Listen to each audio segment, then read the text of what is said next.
Donc bienvenue sur cette formation Angular, cette dernière vidéo qui vous donnera les prérequis pour réaliser le TP1. Donc dans cette formation, nous allons commencer par donner notre attention aux pipes, mais aussi aux événements, donc comment faire communiquer plusieurs composants ensemble. Donc par exemple ici, si je regarde, j'ai déjà avancé sur le projet, j'ai donc permis à ma table d'être filtrée par ce search. Donc si je mets Pierre, comme vous l'avez vu dans le premier cas, j'allais avoir mes données, mes diverses données qui étaient filtrées. Maintenant si je mets il reste 3 mois, j'aurai aucun résultat car en fait mon pipe ne s'attache pas du tout à la durée qui restait. Donc je vais reloader pour ne pas avoir de données. Maintenant, je pense que si je ne me trompe pas, je l'avais mis sur la date de début. Bien sûr, sans l'espace, ce sera parfait. Bon, voilà. Alors, je ne l'avais pas mis sur la date de début, mais il est attaché à la compagnie, ainsi qu'au prénom et au nom. Donc ici, je clique, j'aurai rien d'autre. Si je mets ça, c'est sûr, j'aurai aucun résultat. Alors, on va d'abord commencer par comprendre qu'est-ce que sont les pipes. Donc, comme vous pouvez voir, j'ai rajouté une colonne dans la table qui s'appelle date de début, à laquelle j'ai donc donné un timestamp dans ma base de données. Donc c'est un timestamp très simple. Et à laquelle je lui ai donné un format. Alors à quoi servent les pipes? En fait, les pipes auront plus ou moins le même rôle que les directives au niveau de votre HTML. Donc en fait, la pipe, elle va vous permettre de transformer votre donnée. La pipe doit vraiment être associée au nom de dire je transforme une donnée. Quelle est la différence avec une directive? Donc maintenant, si je vais sur Angular Directive, lui, en fait, il va nous permettre de donner un comportement. Donc par exemple, comme le montre cet exemple-ci, si maintenant je passe dessus, je vais changer en fait le comportement de ma balise HTML pour lui donner directement, par exemple, une classe en événement, donc monthCenter ou monthSleeve. Donc la directive, c'est vraiment, on va changer le comportement, alors que la pipe, on va lui changer son format. On va transformer nos données.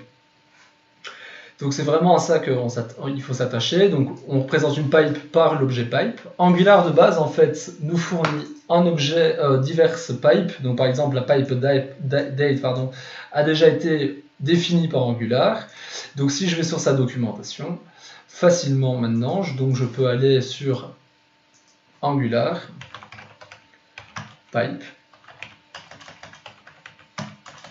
On pourrait mettre date. Je vous laisse, donc non, je vous donnerai pas, donc je vous laisse l'opportunité de regarder l'entièreté des pipes qui ont déjà été faites. Et en fait, cette pipe qui est directement donnée par Angular, simplement par un string, je vais pouvoir la formater. Je vais pouvoir la customiser comme j'ai envie de l'afficher. Donc dans mon cas ici, j'ai utilisé le format medium. Avant ceci, étant donné que c'était un timestamp, j'ai utilisé donc mon objet, donc j'ai pris sa date de début et je l'ai transformé en date. Parce qu'un timestamp, en fait, étant donné que c'est pas directement une date, il est nécessaire de devoir la transformer. Donc voilà, ça c'est une des pipes en fait qu'Angular nous propose.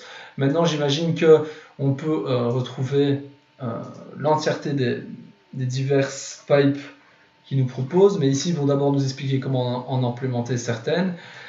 Donc voilà.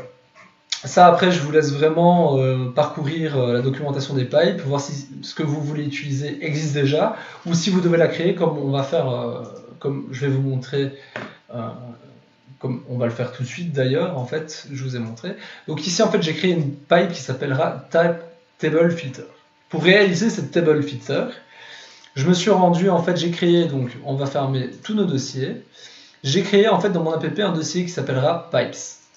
Dans ce dossier pipes, je lui ai donné donc un module. J'ai fait un pipes module parce qu'il peut arriver que dans votre solution, vous ayez par la suite beaucoup plus de pipes. Donc le pipes module de table filter module va simplement déclarer le pipe comme un composant, donc dans déclaration et non dans provider comme les services auparavant. Et on va exporter cette table pipe. Ensuite, on a notre fichier de test. Je vous expliquerai ça par la suite dans une autre formation. Donc, pour créer une pipe, j'ai dû mettre mon alias pipe, que j'ai importé du core d'Angular. Je lui ai donné un nom, donc tab filter comme vous l'avez vu.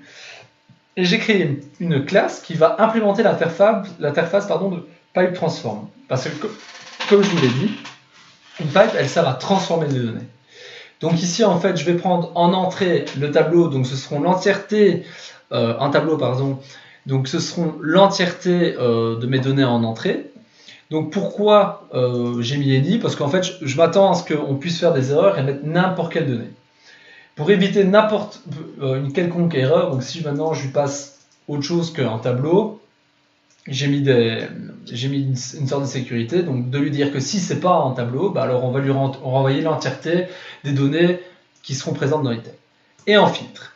Donc à quoi va poser ce filtre? Donc ce sera par exemple ici dans notre cas le champ que l'on cherche dans le tableau.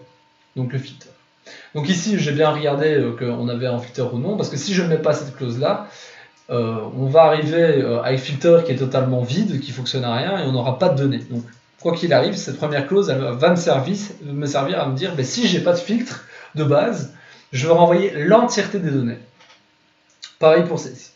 Ensuite, on va aller un peu plus loin dans notre pipe. Donc comme vous pouvez voir aussi dans le transform, on retourne n'importe quel type. Donc le any vraiment veut dire n'importe lequel. Donc je vais aller voir si maintenant j'ai bien mon filter et que j'ai bien en fait mon item, ce qui est en tableau. Alors je vais définir un filter keys. Donc je vais faire mon objet.keys. Alors à quoi sert objet.keys? Je vais aller voir dans mon object.keys, comme ça vous donnera une meilleure documentation de manière générale. Donc mon object.keys, ici en fait, il va me renvoyer un tableau qui contient le nom des propriétés propres. Donc on a un objet ici en fait, par exemple. Donc si je lui donne A something, B 42, il va bien me renvoyer l'entièreté de mes clés A, B et C.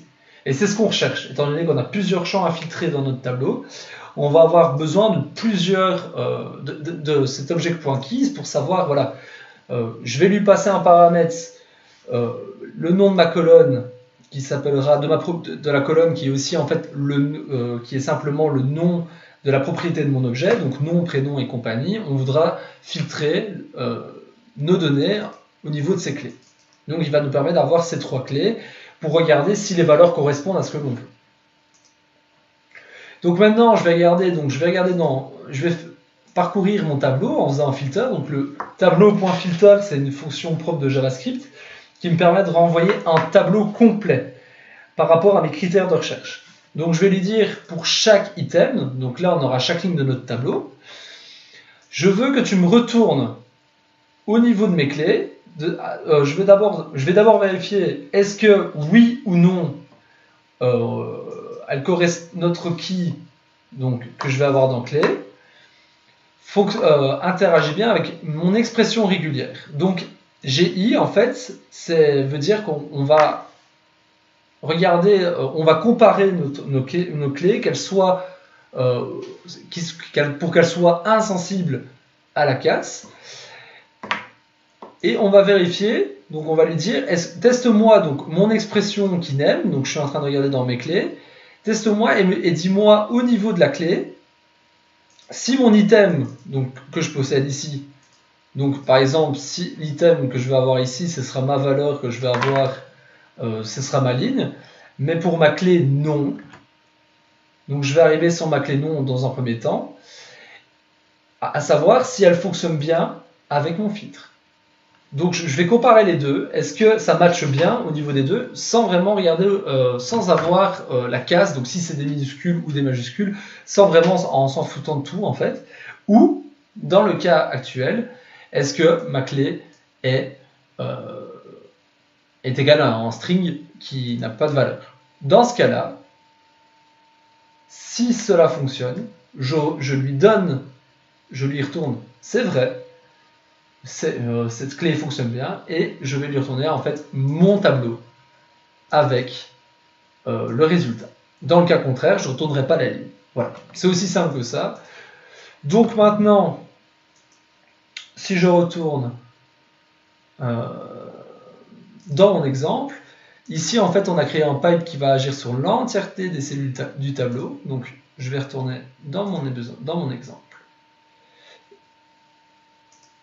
Ici de home, et j'aurai donc mon tab filter que je vais filtrer donc sur le nom. Ah ben je l'ai bien filtré sur la compagnie, sur la durée. la compagnie, le prénom et le nom. Donc on va retester voir pourquoi la durée ne fonctionne pas. Donc si je me bench, ça se peut qu'il soit insensible par rapport à ce que je fais. Oula. La magie de la démo. Si je me bench, il ne va pas la trouver. Enfin, ici à ce niveau-là, est-ce que le nom de ma clé correspond parfaitement? Non. Donc on a bien enduré, point durée. Enfin, bon, sur celle-là, elle ne fonctionne pas. Je regarderai ça plus tard. Mais de manière générale, vous avez compris à quoi servait un pipe. Les directives, je vous laisserai à cette partie. Elles sont un peu moins demandées maintenant, étant donné qu'on gère un peu mieux au niveau du front-end. Mais elles seront très demandées, on pourra les voir par la suite. Alors, qu'est-ce que j'ai réalisé d'autre? J'ai séparé en fait mon home component que vous aviez à l'époque pour créer une table component. Cette table component, en fait, elle est totalement, comment dire, indépendante. Donc c'est un nouveau composant que j'ai ajouté à ma page components que je vais pouvoir gérer. Donc j'ai réduit le nombre de lignes de code dans mon HTML, donc c'est un peu plus compréhensible, on sait qu'on va avoir une table. Et donc j'ai ajouté exactement ce que l'on avait auparavant, j'ai créé ma table. Seulement, pour réaliser cela, si vous regardez bien dans mon HTML, j'ai des propriétés qui s'appellent filter, employé et item.touch. À quoi servent en fait ces deux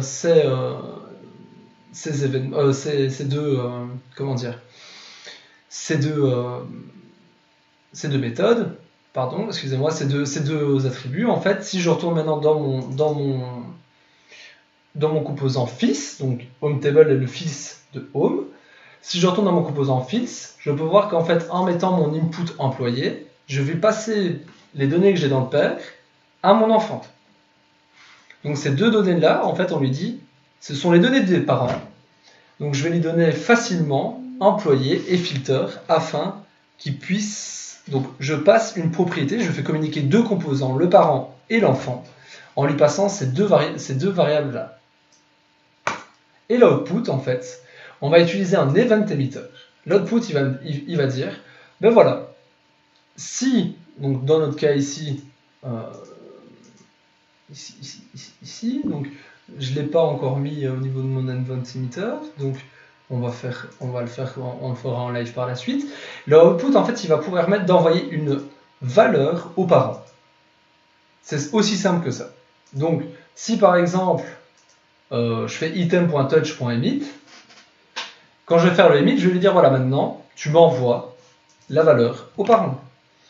Donc, on peut le mettre sur une des lignes. Donc, par exemple, on va essayer de le mettre sur celle du parent. Donc, on clique. Et je pense que si je lui transfère la roue, peut-être, ce sera peut-être plus simple. Donc, l'employé, pardon. Employé. Je vais regarder si c'est bien ce que j'avais fait. Donc, voilà, je lui donne bien la roue et je fais un emit. Voilà. Donc, normalement, j'ai sauvegardé. Si je vais sur le nom, il reload. Si je vais sur le nom, j'ai bien eu en fait une pop-up qui s'est créée parce que on retourne dans notre syntaxe, j'ai mon output, donc j'envoie une donnée au parent, et si je regarde la syntaxe de mon parent, je lui dis item.touch, donc c'est la variable que j'attends en fait. Donc si je retourne maintenant ici dans mon conteneur parent, je lui ai défini une méthode que j'ai oublié de documenter. Donc ça, c'est aussi quelque chose qu'il faut faire super important, c'est de documenter ces méthodes. Voilà, on va lui dire qu'en fait, elle permet d'ouvrir une alerte. Par la même occasion, une des bonnes pratiques, c'est de dire, donc mon param, c'est ma ligne. Voilà, donc c'est une des bonnes méthodes. Il y a beaucoup d'entreprises qui ont divers moyens de documentation. Là, je vous montre le plus basique. Donc voilà. Donc en fait, l'alerte, elle va prendre notre ligne. Donc l'enfant va nous donner bien la ligne. On va lui dire .row. Donc on va prendre le nom, le prénom a été cliqué. Simplement, je lui ai juste dit en output, quand tu m'enverras un output, donc quand tu me donneras quelque chose, quand tu vas me faire mon emit, ton emit, ce que je m'attends dans le parent à recevoir, à faire, c'est une méthode. Ça peut être une initialisation, ça peut être une initialisation par exemple, excusez-moi, d'une variable ou autre. Et c'est aussi simple. On a fait communiquer le parent et l'enfant. Il n'y a rien de plus simple. Et enfin, il a fallu en fait faire donc communiquer ce fameux searchbox. Donc si maintenant je retourne dans mon composant, je vois qu'ici en fait navbar et home, ils n'ont aucun lien de parenté. On n'a pas de parents ni d'enfants. Et il faut donner un moyen en fait à ces deux composants de communiquer. Donc on pourrait truquer la chose avec des input-output, mais alors ça devient une galère incroyable. L'idée en fait ici, c'est d'utiliser un événement. C'est-à-dire de transmettre un événement. Donc on a déjà vu en fait cette bibliothèque que je vais vous expliquer par la suite. Ces bibliothèques, elles s'appellent en fait RxJS. Donc on a fait des observables avec. Donc si je retourne maintenant dans mes services, si on se souvient bien, on a RxJS ici. On va utiliser un événement au niveau des observables. Donc pour créer un événement et pour éviter la redondance de toujours faire la même chose, j'ai créé un service qui va nous permettre de communiquer. Donc on a event-manager.service.ts. Donc ce service, en fait, simplement, je vais l'appeler et quand je ferai une action, il enverra et j'aurai une action pour écouter. Donc on va le décrire. Donc c'est bien sûr un service donc qui est injectable. On va déclarer un observable.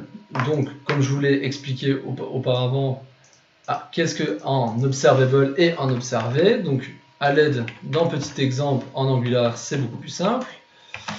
Donc je tourne sur Angular. Voilà. Donc je vais voir qu'est-ce que mon observable. Donc mon observable, voilà, bon, on va le mettre même en français comme ça. Ça vous fait permet de moins réfléchir aujourd'hui. Donc il va nous fournir un support de transmission de messages entre les éditeurs et les abonnés de votre application. Donc il y a en fait entre l'émetteur et le receveur, ça c'est mal traduit. Donc en fait l'observable, il va vraiment transmettre une information. J'imagine qu'on aura certainement, voilà, donc ici directement il parle de cette bibliothèque RxJS, donc qui est très très importante. Pourquoi la bibliothèque RxJS est très importante? Simplement car c'est l'une des bibliothèques au niveau des événements qui est la plus rapide. Donc ici, je vais créer donc initialiser cette donnée et je vais dire mon observé, donc qui est une interface de mon observable. Donc on va encore passer du temps pour vous expliquer ça afin que la compréhension soit complète. Donc si maintenant je vais sur observer, donc bien sûr le qui arrive ou on n'a pas, je vais faire mon contrôle search, je fais observer. Observer, on l'a toujours pas. Bon, c'est pas grave. Bon, c'est un observateur, vous l'aurez compris. L'observer en fait est une interface, une itération en fait de l'observable qui va me permettre de faire diverses actions. Donc ici en fait je vais avoir mon observable, je vais déclarer un observé, je vais dire que mon observable est égal à un nouveau observable que je crée, auquel je vais lier mon observé et dire que cet observé est lié à celui de l'observable. Voilà. Donc on a lié notre observé qui est une variable ici à l'observable de manière générale. Je vais faire un pipe share, donc il permet de lier plusieurs opérateurs entre elles, qui va permettre de partager en fait cet observable. Le point share va vraiment me permettre à travers les diverses interfaces de partager cet observable.